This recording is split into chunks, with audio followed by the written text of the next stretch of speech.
Hi, I'm Mindy. Welcome back to my channel. Today I'm going to be doing the Reader Problems book tag. And I was tagged by Novel Crawler, and I will link her channel down below. Go check her out. And this tag was originally created by About to Read, and I will link her channel down below. And now into the questions. Question 1. You have 20,000 books on your TBR. Relatable. How in the world do you decide what to read next? That is a problem for me. I have trouble choosing what it is that's going to be next because there's so many different books that I am super excited about.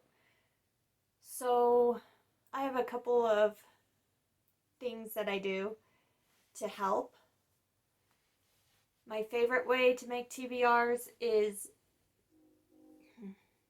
to join readathons, and they give me prompts, and that helps limit the choices of things to choose from. And that really helps because there's just so many books in the world, people. Also, like this month, I decided to go with a theme. I'm doing all tiny books this month, or mostly. Another way I choose is I prioritize book club books, so I know those are books that I'm going to read for the month. And I also have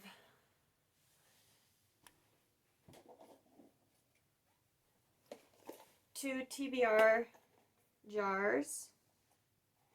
This one for tomes, for books over 500 pages, and this one for series that I've started and haven't finished, because that's another problem I have. I never finish series, so I'm always working on one specifically. I try not to start new series. I'm trying to finish these ones that I've already started, but it doesn't always work out that way, but I try my best. I like that question. Question 2. You're halfway through a book and you're not loving it. Do you quit or are you committed? I am willing to finish almost all books. Usually there is some sort of redeeming qualities that make me want to stick it out, even if it is going to end up being pretty middle of the road, 3 stars, maybe less. But I am not against putting a book down either. There's been several books throughout the years that I have not finished, and I don't regret it. Question 3. The end of the year is coming, and you're so close but so far away from your Goodreads reading challenge. Do you try to catch up, and how? I really like goals, I really like challenges, and yes, I will try to catch up. And how is usually by reading graphic novels and really short novellas and short stories, those kinds of things, for the end of the year if I'm way behind still, which happens sometimes. Question 4. The cover of a series you love does not match. How do you cope? I mean, matching covers are nice and all, but I honestly don't care if I have mismatched covers on my shelves. I like to organize my books by author's last name and by genre. So I do kind of put them by size.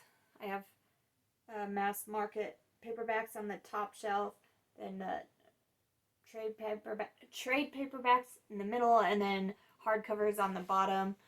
Um, and then I go by genre and last name author. So I don't care if books are together that don't match.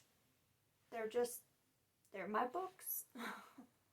So yeah, I don't really get hung up over what the books look like together or anything like that. I try to get books for good deals, good prices. So if they're different, then that's okay. Question 5. Everyone and their mother loves a book that you really don't like. Who do you bond with over shared feelings? Different opinions are going to happen, and I'm okay with that. I try to be honest and say what I really think about books, and if people agree with me, maybe they'll let me know in the comments and we can bond over shared feelings that way. Question 6. You're reading a book and you are about to start crying in public. How do you deal? Oh, this has happened. This has happened. If I can, I will try to stop reading the book in public. Maybe switch to another ebook on my phone or something like that. And then read the super sad part at home where I'm comfortable. And sometimes I'm just loving a sad book so much that I don't even care. I just let it go. I don't care that I'm in public. This book is too good. Question 7. A sequel of a book you loved just came out, but you've forgotten a lot from the prior novel. Will you reread the book, skip the sequel, try to find a synopsis on Goodreads, or cry in frustration? If I love the book, as in it's one of my favorites, I might want to reread it first, but I don't usually do that. Usually I will look up a synopsis online to just kind of refresh my memory what it's about and then jump into the second one. Usually things will come back to me as I start to read. Then I'll be like, oh yeah, that happened and that happened. Okay, I'm good to go now. Number 8, you don't want anyone borrowing your books. How do you politely tell them no? I would just be honest that I don't want to let my books go. I want to have them ready whenever I'm ready to read them. Unless it's a book I've already read, I usually don't mind giving people books I've already read to read. Unless it's one of my favorites, I trade in about 95% of my books for new books. So, question 9, you've picked up and put down 5 books in the last month. How do you get over a reading slump? These don't happen to me very often, reading slumps. But sometimes after reading a whole lot in a short amount of time for a certain readathon or something, I will feel a little burned out on reading, and I will just allow myself one day of no reading whatsoever. I won't even touch a book and just watch TV or watch a movie, hang out with friends, and not even worry about reading. And then usually I can get back into the habit of reading the next day. Also, it helps to pick something that is really short, like a novella or graphic novel, just to ease back into it. Or I will choose something that is a 5-star prediction that I think I'm really going to love, something that I think will be really compelling. Question 10. There are so many new books coming out that you're dying to read.